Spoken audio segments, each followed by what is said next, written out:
G'day mates, and welcome to episode 2 of KruisAuthors. This episode I'll be talking about setting a style and styling your setting. Now, an important note that I want to mention right at the start here is that I make this video on the assumption that the people watching already have a basic knowledge of writing a story. If you don't know where setting involves, for example, this video probably isn't for you.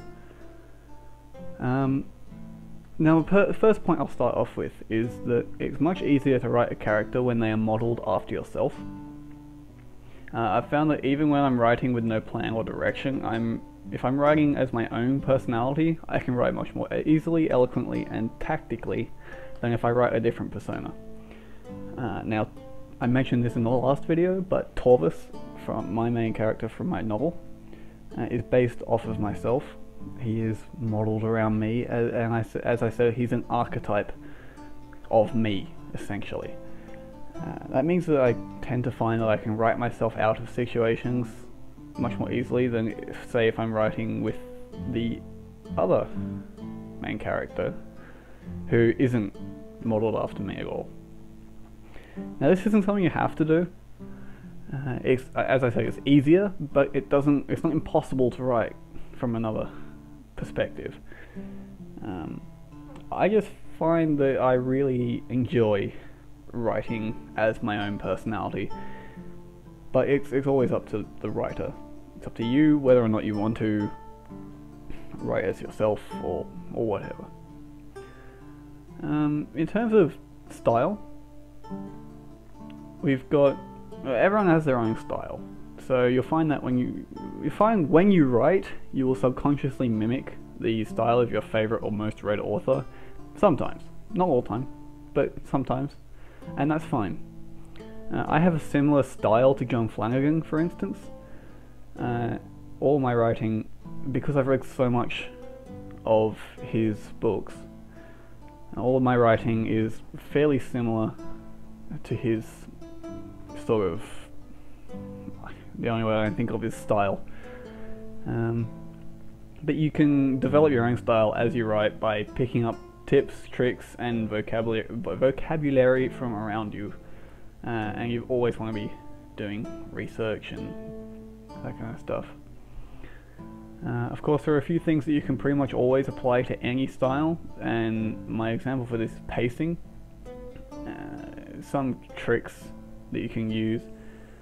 And for action or generally faster paced scenes, using long sentences with lots of short breaks, commas, semicolons, etc.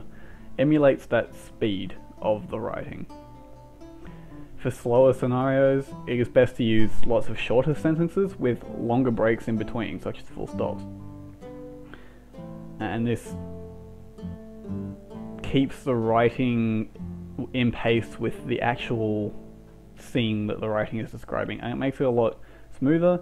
It makes it a lot easier to get into and to be immersed by. Other aspects are up to your own judgment. That was just my example, but I'm sure you can figure them out.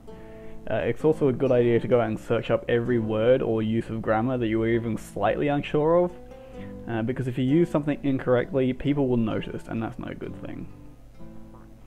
Now I'll move on to setting. So try and find one that you can effectively write in, and will have fun doing so. For example, medieval England absolutely fascinates me, and I've done quite a lot of research and do gather a fair amount of information on it simply for fun. Torvus is based in an alternate medieval England because that's the subject I'm passionate about, and it's what I have the most fun writing. If fantasy worlds with magic and dragons are what engage you the most, write about that.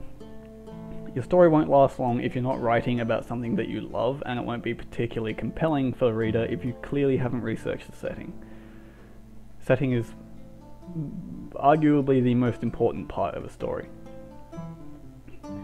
Now, I mentioned research before, so the amount of research you should do is highly dependent on your circumstances and chosen setting.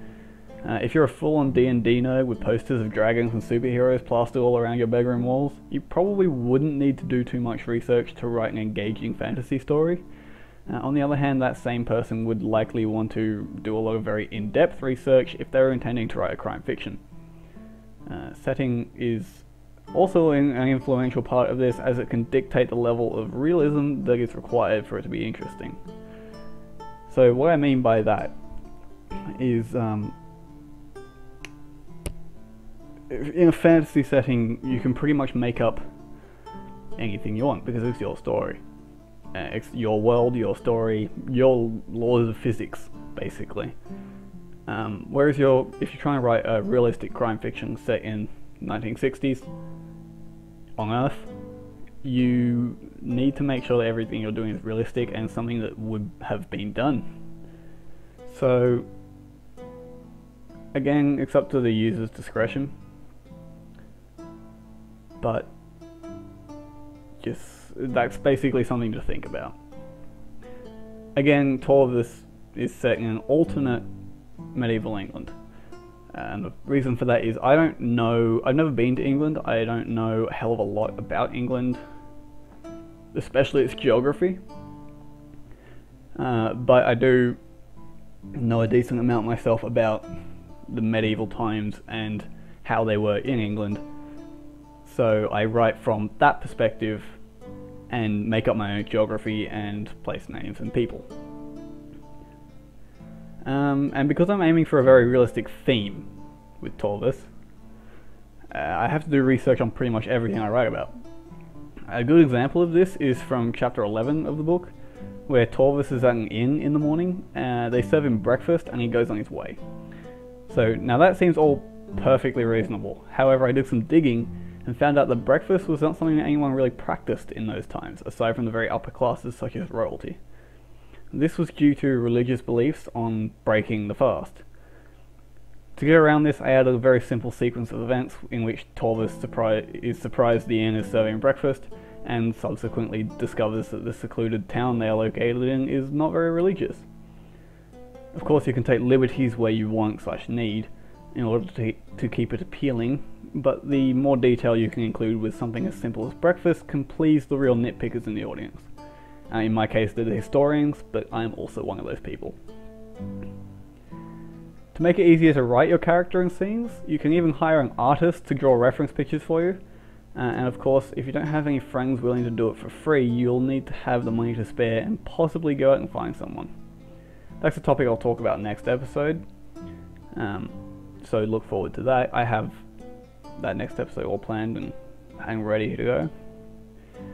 But yeah, having pictures to write by makes it a hell of a lot easier to remember the tiny details when you get to the action scenes or situations that include those points.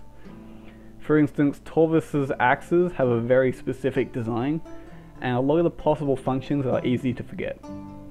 At one point, Torvus uses the curved spike of his axe to secure his holes in his saddle while reaching over the other side. Now, if I had simply gone with a generic axe design, I would have probably forgotten that that was a function. But I designed his axes bit by bit in high detail, and then I have pictures of it. I have lots of pictures. Some of them I drew myself, some are other people's interpretations. I do have an artist working for me, and it makes it a hell of a lot easier, but you need to have the money to spare, and obviously that's a problem for a lot of people. It's a problem for me, but I've managed it well enough. So that's really all I had to say about setting and style. Most of it is up to your own discretion, and most of it you can pick up from people around you, and you'll generally improve as you write. I've gone back and rewritten the first chapter a couple times of Torvus because I found that I don't like the way I've written it. And another point really quickly, I didn't have this one planned, but I realized when I was about halfway into the first quarter, in my information document I've divided my book up into 4 quarters to make it easier for me to plan. But halfway through the first quarter, I realized that my first chapter was almost a carbon copy of a chapter from another book, with character names changed. It was just essentially the exact same situation. So that was one rewrite that I did. I completely changed it. And then now I'm about halfway into Torvus, and only a few weeks ago I rewrote the first chapter again. So I kept what had happened, what I had from that first rewrite, except I improved the language. I improved the grammar, and not the grammar, but the language. Made it a little bit more eloquent because I wasn't happy with the way I'd written the first chapter. Now that's another thing that you're going to have to deal with while writing a book, is that don't be afraid to go back and rewrite things multiple times, because it will happen. Everyone does it. Even if you're happy with however well you've written it, you'll still find things to change. You'll find details, you'll find everything. And maybe later in the book you'll have an idea that contradicts something that happened earlier, and then you'll need to go back and change that. Or you'll need to change your idea. That happens, and don't be afraid of doing it. It's kind of something I dread sometimes, because I don't want to have to go back and rewrite something. But once I've rewritten it, I feel really good about it. So that's always there to deal with when you're writing a novel. I think you have to be a superhero not to do that sometimes. Anyway, that pretty much concludes what I wanted to say. It's a short one this time, only 11 minutes or so, 12 minutes. But thank you for watching. I'll see you next episode in a slightly different theme. Hopefully that will be out in a week's time from now. See you later.